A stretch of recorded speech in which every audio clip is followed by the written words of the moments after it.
ലത ശ്രുചിക്കുട്ടിൻ്റെ പുതിയ വീഡിയോയിലേക്ക് നിങ്ങൾക്കെല്ലാവർക്കും സ്വാഗതം. ഞാനിന്നിവിടെ കരുവേപ്പില ചട്നി പൗഡറാണ് ഉണ്ടാക്കാൻ പോകുന്നത്. അതായത് നമ്മൾ ദോശയ്ക്കും ഇഡ്ഡലിക്കും ചോറിനും ഒക്കെ ഇത് ഉപയോഗിക്കാൻ പറ്റും. അപ്പോൾ ആദ്യം തന്നെ ഞാൻ കുറച്ച് കരുവേപ്പില, ഇവിടെ തന്നെ ഉണ്ടായിട്ടുള്ള കരുവേപ്പിലയാണ്, അത് നല്ലോണം ഒന്ന് ക്ലീൻ ചെയ്ത് കഴുകി ഉണക്കാൻ വേണ്ടിയിട്ട് വെച്ചിരിക്കുകയാണ്. അത് എന്നിട്ട് ആ ഇലകളൊക്കെ ഒന്ന് സെപ്പറേറ്റ് ചെയ്ത് വെച്ചിട്ടുള്ളതാണ്. ഇനി നമുക്ക് ഈ ഇല, അതായത് കരുവേപ്പില ഒന്ന് ചൂടാക്കിയിട്ട് വറുത്തിട്ടെടുക്കാം. അതിന് അല്പം ഞാൻ ഓയിൽ ഒഴിച്ച് കൊടുത്തിട്ടുണ്ട്. അപ്പോൾ ഓയിൽ ചൂടാകുന്ന സമയത്ത് നമുക്ക് ഈ കരുവേപ്പില അതിൽ ഇട്ട് കൊടുത്തിട്ട് ഒന്ന് ഡ്രൈ ആവുന്നത്, അതിങ്ങനെ പൊട്ടും, അതായത് നമുക്ക് പൊടിക്കാനുള്ളതാണ്, അതുകൊണ്ടാണ് ഒന്ന് ചൂടാക്കാൻ പറയുന്നത്. മറ്റേത് അത് വെള്ളം അതിലുണ്ടാവില്ല, ലീവ്സിൻ്റെയൊക്കെ.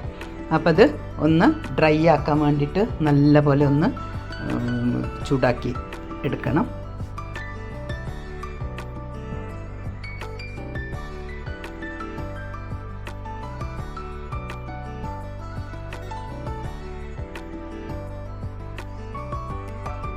ഇപ്പോൾ അതാ ഇവിടെ അത് ഡ്രൈ ആയി, നമ്മളിങ്ങനെ തൊട്ട് നോക്കുമ്പോൾ ഇങ്ങനെ പൊട്ടണ പോലെ ഉണ്ടാവും.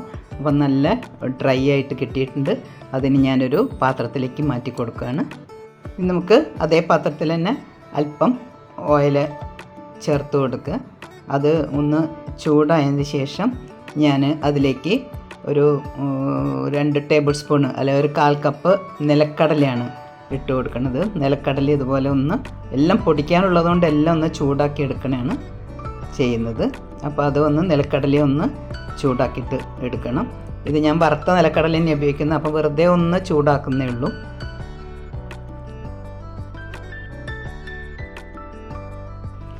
ഇനി അതിലേക്ക് 2 ടേബിൾ സ്പൂണ് കടലപ്പരിപ്പ് ഇട്ട് കൊടുക്കുന്നുണ്ട്. ഞാൻ കടലപ്പരിപ്പിന് പകരം പൊട്ടുകടലയാണ് ഇവിടെ ഉപയോഗിച്ചിട്ടുള്ളത്. അപ്പോൾ അതും ഇതുപോലെ ഒന്ന് നല്ല പോലെ ഒന്ന് ചൂടാക്കിയെടുക്കുക.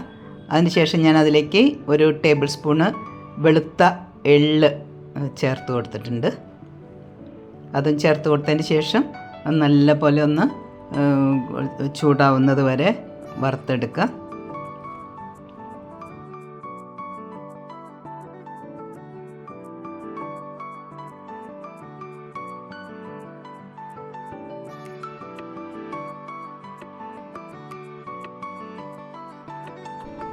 ഇപ്പോൾ ഇതാ അത് ആയി. അത് ഞാൻ ഒന്നായിട്ടൊരു പാത്രത്തിലേക്ക് ഇട്ട് കൊടുക്കുകയാണ്, അത് ഒരുമിച്ച് വറുത്തെടുക്കാൻ വേണ്ടിയിട്ട്. അപ്പോൾ അതും ഞാൻ ആ പാത്രത്തിലേക്ക് ഇട്ട് കൊടുത്തിട്ടുണ്ട്. ഇനി നമ്മൾ അതിലേക്ക് അല്പം എണ്ണ ഒഴിച്ചതിന് ശേഷം അതിലേക്ക് ഞാൻ അല്പം ജീരകം ചേർത്ത് കൊടുക്കുന്നുണ്ട്. 1 ടേബിൾ സ്പൂണ് ജീരകമാണ് ചേർക്കുന്നത്.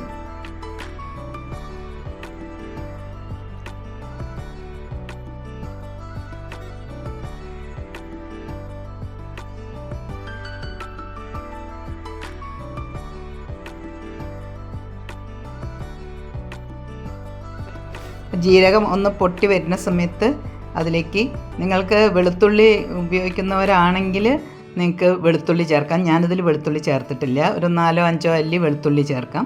അപ്പം ഞാൻ ആ ജീരകത്തിലേക്ക് ഒരു 2 ടേബിൾ സ്പൂണ് നാളികേരം ചിരകിയതാണ് ഇട്ട് കൊടുക്കുന്നത്. അത് ഇതുപോലെ നല്ല പോലെ ഡ്രൈ ആക്കിയിട്ട് വറുത്തെടുക്കണം. അപ്പോൾ കണ്ടോ, അതിനിങ്ങനെ ഒരു കളറ്, ഒരു ബ്രൗൺ നിറലൊക്കെ ആവും. അപ്പം നല്ല പോലെ കളറ് വരുന്നത് വരെ ഒന്ന് വറുത്തെടുക്കുക.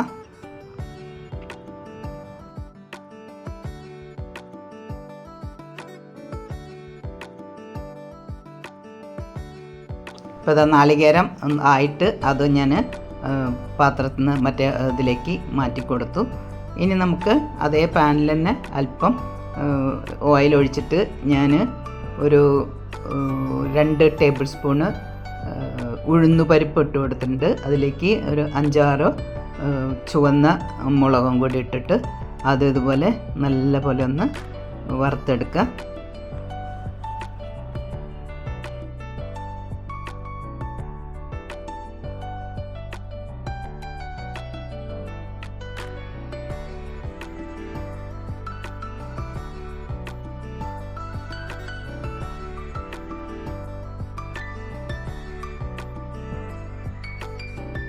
ഇപ്പോൾ ഇതാ എല്ലാം വറുത്തിട്ട് ഞാൻ ദാ ഒരുമിച്ച് ഈ പാത്രത്തിലേക്കാണ് ഇട്ടിട്ടുള്ളത്.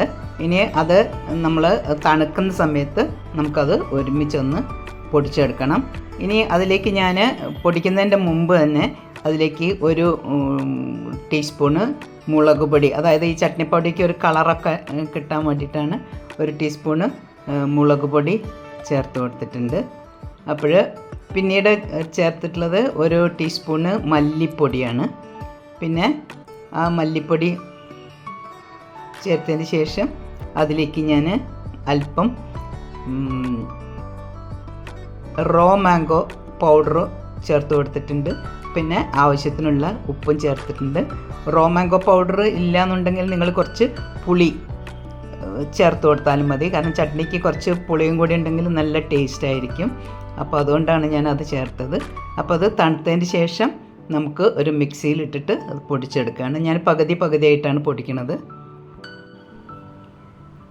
അപ്പോൾ ആദ്യത്തെ ഹാഫ് പൊടിച്ച് കഴിഞ്ഞു. അപ്പോൾ ബാക്കിയുള്ളതും കൂടി ഇട്ട് ഞാൻ അത് പൊടിച്ചെടുക്കുകയാണ്. ഇപ്പോൾ അതാ എല്ലാം പൊടിച്ചു. കണ്ട നല്ല എല്ലാ ധാന്യങ്ങളും ഉണ്ട്. പിന്നെ കറിവേപ്പില പറഞ്ഞാൽ ഏറ്റവും നല്ലതാണ്. അപ്പം ഇത് നമുക്ക് ഇഡ്ഡലിക്കും ദോശയ്ക്കും ചോറിൻ്റെ കൂടെയൊക്കെ കഴിക്കാൻ വളരെ നല്ലതാണ്.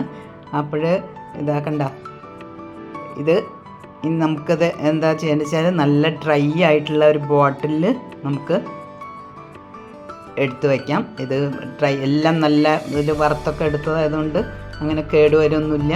നമുക്ക് ഒരു ഡ്രൈ ആയിട്ടുള്ള ബോട്ടിൽ. അപ്പോൾ ഇതുപോലെ നമ്മൾ കറിവേപ്പിലയും എല്ലാ കുറേ മല്ലിയും കടലപ്പരിപ്പ്, കടല ഇതെല്ലാം ചേർത്തിട്ടുള്ളതാണ്. അപ്പം ഇതുപോലെ നിങ്ങൾ ഒന്ന് ഉണ്ടാക്കി വയ്ക്കുക. നമുക്കത് ഇഡ്ഡലിക്കും ദോശയ്ക്കും ചോറിനും ഒക്കെ നമുക്ക് എപ്പോഴും ഉപയോഗിക്കാവുന്നതാണ്.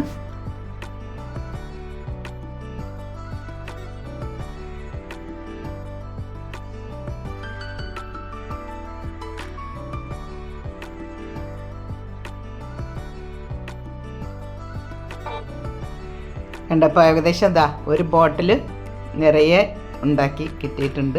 അതാ അപ്പോൾ നിങ്ങൾ ഇതുപോലെ ഒന്ന് ട്രൈ ചെയ്ത് നോക്കുക. കറിവേപ്പിലയും എല്ലാ ഇതുണ്ടെങ്കിലും നമുക്ക് ഇതുപോലെ നല്ല ചട്നി പൗഡർ ഉണ്ടാക്കാം. അപ്പോൾ ഇത് ഇഷ്ടപ്പെട്ടിട്ടുണ്ടെങ്കിൽ ഫ്രണ്ട്സിനും റിലേറ്റീവ്സിനും ഷെയർ ചെയ്ത് കൊടുക്കുക.